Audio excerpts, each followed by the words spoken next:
नमस्कार, बहुत स्वागत आपका चौकस भारत में। मैं आपका दोस्त ब्रजेंद्र।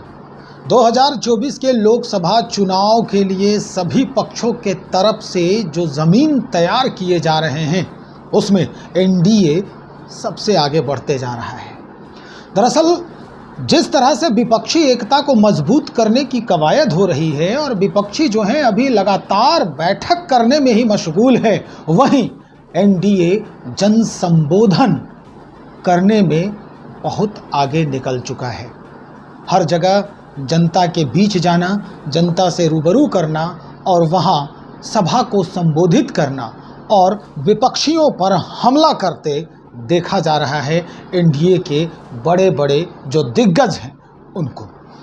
इसी क्रम में राजस्थान पहुँचे हैं हमारे देश के प्रधानमंत्री और सीकर में जो बात कही है उन्होंने, क्योंकि राजस्थान में फिलवक्त कांग्रेस की सरकार है और कांग्रेस को ही जमकर धोया है प्रधानमंत्री नरेंद्र मोदी ने।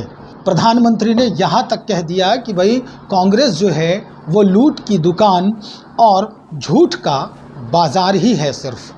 चलिए, इस संदर्भ में बात करने के लिए हमारे साथ आज बैठे हैं आदित्य पासवान जी।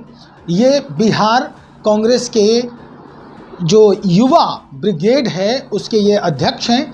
इन्हीं से हम मुखातिब हैं, इन्हीं से जानते हैं कि भाई आप लोगों की स्थिति ऐसी क्यों हो रही है कि लोग जो है आप पर इतने बड़े बड़े प्रहार कर रहे हैं कि आप लोग झूठ का जो है दुकान चलाते हैं, झूठ की दुकान चला रहे हैं और बाज़ार जो है वो लूट की चल रही है। देखिए, सबसे पहले तो मैं आपके प्रश्न से पूरी तरह से इत्तेफाक नहीं रखता हूं, क्योंकि आज जो देश की स्थिति हमारी बनी हुई है, पूरे देश के लोग आज देख रहे हैं कि किस तरह से झूठ की दुकान भारतीय जनता पार्टी और ख़ासकर विशेषकर हमारे आदरणीय प्रधानमंत्री श्री नरेंद्र मोदी के द्वारा लगाया गया है। और सिर्फ झूठ और जुमले से ही उनका वास्ता रहता है और पूरे देश में घूम करके वो झूठ ही बोलते रहते हैं। अब रही घटना, ये सीकर की घटना जो उन्होंने कांग्रेस के बारे में जो अपने वक्तव्य या जो टिप्पणी की है, तो हमें आश्चर्य होता है कि जब देश हमारा जल रहा है, मणिपुर हमारा एक राज्य अभिन्न अंग, वो जब जल रहा है तो प्रधानमंत्री जी को वहाँ जाना चाहिए था। वहाँ जाके वहाँ के लोगों के घाव पे मरहम लगाना चाहिए था। जो लोग मृत हो गए, जिनके घर बर्बाद हो गए, जल गए, उनको आश्वासन देना चाहिए था, उन्हें रिलीफ पहुँचाना चाहिए था, न कि उन्हें विपक्ष पर तंज करना चाहिए या टिप्पणी करना चाहिए। तो इससे शर्मनाक कोई बात ही नहीं हो सकती है कि ये व्यक्ति, इसे सिर्फ अपने पावर से मतलब है, सेल्फ सेंटर्ड व्यक्ति जिसे अपने देश की एक राज्य जो बुरी तरह से जल रहा है उससे कोई मतलब नहीं है। आज और जहाँ तक कांग्रेस की बात है और विपक्ष की बात है, तो हम तो सड़क पर हैं, हम तो सड़क पे हैं और हम सड़क पे हैं और सड़क पे रहकर जनता की आवाज़ को उठाने का, जनता को न्याय दिलाने का सड़क से लेकर संसद तक पूरा प्रयास कर रहे हैं। और उल्टा उसके भारतीय जनता पार्टी ये काम क्या है, लोगों के मरहम पे घाव लगाने के की जगह वो विपक्ष पे कटाक्ष कर रही है।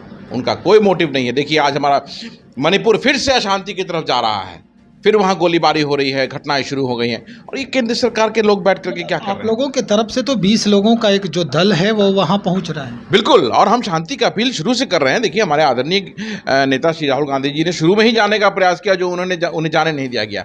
और आज भी वहाँ हमारा जो हमारी जो समिति के लोग हैं, जो टीम गठित की गई है, वो वहाँ जा रही है। और हम लोगों का जो वहाँ पे नुकसान हुआ है, जो लोग मरे हैं, जो बर्बादी हुई है, जो आपसी जो हिंसा के कारण जो वहाँ प्रॉब्लम्स हैं, उसमें हम मरहम लगाने का पूर्ण रूप से प्रयास करेंगे। लेकिन ये बताइए, देश का प्रधानमंत्री है जिसे देश की जनता ने चुना है, हर राज्य के लोग ने चुना है, आज वो इस तरह का बात कर रहा है कि उसे कांग्रेस की चिंता है, उसे अपने देश का जो एक अभिन्न राज्य है उसकी चिंता नहीं है। तो ये बहुत ही शर्मनाक बात है।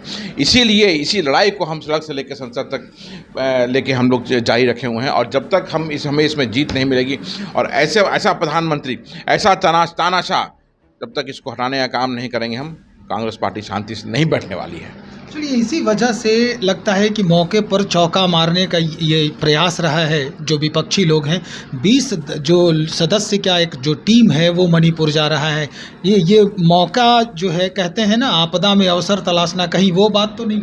नहीं, बिल्कुल नहीं। देश में जहाँ भी कुछ भी इश्यूज़ होते हैं, जो प्रॉब्लम्स आते हैं, देश के लोगों को हमारी ज़रूरत होती है, तो सबसे पहले हम पहुँचते हैं। भारतीय जनता पार्टी के लोगों से पहले हम पहुंचते हैं। और आप देख भी रहे हैं कि किस तरह से मणिपुर ऐसा स्टेट जो आज हमारे जो 3 महीने से जल रहा है, किस तरह से उसको हैंडल किया जा रहा है और सरकार पूरी तरह से विफल हो चुकी है वहाँ शांति बहाल करने में। तो हमारा फ़र्ज़ बनता है कि अगर जो सरकार, एक चुनी हुई सरकार जो वहाँ बैठी हुई है दिल्ली में, जो अपनी राजनीति करने के लिए सिर्फ विपक्ष को बदनाम करने में लगी हुई है, तो हमारा फ़र्ज़ बनता है कि हम आगे बढ़ें और जो सरकार नहीं कर रही है उसे हम पूरा करने का काम करें। सरकार को तो चुना इसलिए गया ना कि वो देश में शांति बहाल रखे, लोगों में खुशहाल अमन चैन आए, लेकिन वो आज तो हमारे देश में दिख नहीं रहा। पिछले आप 9 वर्षों से देखिए किस तरह के अलग अलग राज्यों में अलग अलग वाक़यात लगातार होते रहे हैं और होते जा रहे हैं। लेकिन इन्हें क्या है, इन्हें कांग्रेस की चिंता है, विपक्ष की चिंता है, टिप्पणी करना है कांग्रेस पर। अच्छा, एक बात और प्रधानमंत्री ने कहा है कि भाई जब आपकी जो दुकान है वो बदनाम हो जाती है तो आप नाम बदल लेते हैं। दरअसल ये नाम जो इंडिया रखा गया है विपक्षी एकता को लेकर के, उस पर उन्होंने कहा है कि भाई जब दुकान बदनाम हो जाती है ना तो नाम बदल कर फिर से नया बोर्ड लगा करके वो दुकान को फिर शुरू करते हैं और फिर वो लूटपाट की जो धंधे हैं वो चलने लगते हैं। शुरू से ही जो पार्टी और जो व्यक्ति छद्म राष्ट्रवाद की बात करता रहा हो, धर्म का गलत इस्तेमाल करता हो, उनके मुंह से ऐसी बात अगर आ रही है तो ये शोभा नहीं देता है। आज़ादी के बाद कांग्रेस ही वो एक ऐसी पार्टी है जिसने देश को अपने खून पसीने और मेहनत से सींचा है और यहाँ तक लेके आया है। आज भारतीय जनता पार्टी के लोगों ने पिछले 8 वर्षों में क्या किया है, पूरा देश हमारा करा रहा है। तो ये उनकी बात इधर से सुनिए, जैसे 15 लाख वाला बात था ना, हाँ, बस वही करना है इनकी बात को, क्योंकि झूठ और ये बिल्कुल साथ साथ चलते हैं, 2 पहिए की तरह हैं। तो इनकी बातों को बहुत अब देश गंभीरता से नहीं ले रहा, मैं क्या बोलूं, देशी गंभीरता से नहीं ले रहा है। आदित्य जी, एक सवाल अब हम बिहार के संदर्भ में कर लेते हैं, क्योंकि बिहार में जो कांग्रेस की स्थिति है महागठबंधन में, वो लगातार ये देखा जा रहा है कि आप लोग उपेक्षा के शिकार हो रहे हैं। दरअसल उपेक्षा मंत्रिमंडल में आपकी जगह को लेकर भी है, किसी बात पर किसी सभा को संबोधित करते हुए जो प्रदेश अध्यक्ष हैं अखिलेश प्रसाद सिंह जी, उन्होंने भी ये अपना जाहिर किया है, वक्तव्य जाहिर किया था कि भाई हमें मंत्रिमंडल में जगह नहीं मिल रही है, देरी हो रही है, 2 लोगों की और चाहत थी। दूसरी बात ये कि जो 10 आयोग का गठन किया गया है उसमें भी 9 आयोगों पर राजद और जदयू पहले से ही स्थापित हो चुके, आपको जगह नहीं मिली। इसके लिए भी जो है काफ़ी परेशानी देखी जा रही है आपके पूरे प्रदेश के कांग्रेस दल में। इस पर क्या कहें? नहीं, बिल्कुल नहीं। ये देखिए, आप वरिष्ठ पत्रकार हैं और इस तरह की भ्रामक खबरों को ना ही आप सुने, ना ही आप ऐसा प्रश्न करें, इसलिए कि देखिए सबसे पहली बात तो ये है कि जो मंत्रिमंडल की बात है तो बहुत जल्दी मंत्रिमंडल का विस्तार होगा और हमारे माननीय बहुत दिनों से हो रहा है कि बहुत जल्दी होने वाला है, और यही बात है कि प्रदेश अध्यक्ष के अंदर भी असंतोष है। नहीं, उनका तो बयान आया है, बाकायदा बयान उनका आया है कि बहुत जल्दी जो हमारा हक है वो हमें मिलेगा, कांग्रेस पार्टी को मिलेगा और उन्हीं के नेतृत्व में कांग्रेस फिर से एक बड़े रूप में वापसी कर रही है। तो फिर उन्होंने ये क्यों कहा था कि हम अपमान सह के महागठबंधन में नहीं रह सकते? आप उनका अभी लेटेस्ट बयान देखिए ना, जो पिछले हफ्ते उन्होंने दिया है, क्लियर उसमें उन्होंने कहा है कि जो हमारा हक है वो उन्हें मिलने जा रहा है और मंत्रिमंडल में हमें जो स्थान हमने जो मांगा है वो मिलेगा। और जहाँ तक आयोगों की बात है तो ये इसका गठन की प्रक्रिया बस अभी शुरू हुई है, तो अभी इतने विचलित होने की आवश्यकता खासकर विपक्ष को नहीं है। कि विपक्ष के लोग सवाल करते हैं ना कि कांग्रेस की अपेक्षा हो रही है, उपेक्षा हो रही है, तो ऐसा बिल्कुल भी नहीं है। ये शुरुआत है, जो हमारा शेयर है वो मजबूती से हमें ज़रूर मिलने जा रहा है और मिलेगा भी। तो ये जो 9 आयोग जो है वो उनके जिम्मे चला गया है, राजद और उस पर जदयू काबिज हो चुका है और उसमें आपकी कोई जगह नहीं बनी है। तो इस पर क्या आगे आप यकीन कर रहे हैं कि आगे आने वाले दिनों में इस आयोग के भी मिलेगा जगह? मैं तो वही बोल रहा हूँ ना कि इस गठन जो हुआ है ना, ये इसकी प्रक्रिया अभी शुरू हुई है और जैसे जैसे और भी आप जैसे गठन होगा आयोगों का, उसमें हमें पूर्ण रूप से अच्छा एक स्थान मिलेगा, इसमें कहीं कोई डाउट नहीं है। तो ये बस एक शुरुआत है, तो शुरुआत अभी तो प्रोसेस पहले पूरा होने दीजिए ना, अभी इतने हम लोग उस पर क्यों बात करें। चिराग पासवान ने भी मणिपुर की घटना को लेकर के ट्वीट किया है, उस पर किस तरह की बातें जो हैं आपके जहन में आ रही है, क्या कहेंगे आप? ये देखिए, बड़ा आश्चर्य, ये किस टाइप के सांसद हैं और किस टाइप के नेता हैं, ये हमारी समझ से बाहर है। जितना हम लोगों ने इन्हें देखा और जाना है उससे यही समझ में आता है कि जहाँ इन्हें फ़ायदा दिखता है अपना, जहाँ इन्हें लोगों की सहानुभूति दिखती है, वहाँ ये पहुँच जाते हैं। अभी देखिए आप, राजस्थान में जितेंद्र मेघवाल का केस हुआ था, ये फटाक से वहाँ पहुँच गए, ठीक है, मणिपुर की इतनी बड़ी घटना हुई, हमारा पूरा मणिपुर राज्य बुरी तरह से जल रहा था, आज भी जल रहा है, फिर से वहाँ अशांत होना स्टेट शुरू हो गया है, गोलीबारी शुरू हो गई, इतने लोग मर गए और आप एक ट्वीट कर रहे हैं। क्या एक ट्वीट करने से वहाँ शांति हो जाएगी? जहाँ भारतीय जनता पार्टी की सरकार है वहाँ आप कुछ अपना बयान नहीं दे रहे हैं, वहाँ नहीं जा रहे हैं। जहाँ विपक्षियों की सरकार है आप विपक्ष को बदनाम करने के लिए तुरंत पहुँच जाते हैं। तो ये साफ साफ दिखाता है कि किस तरह से एक व्यक्ति जो दलित समाज से आता है, जो एक दलित नेता का पुत्र है, विरासत की राजनीति वो कर ही रहे हैं, किस तरह से मनुवाद उन पर हावी है।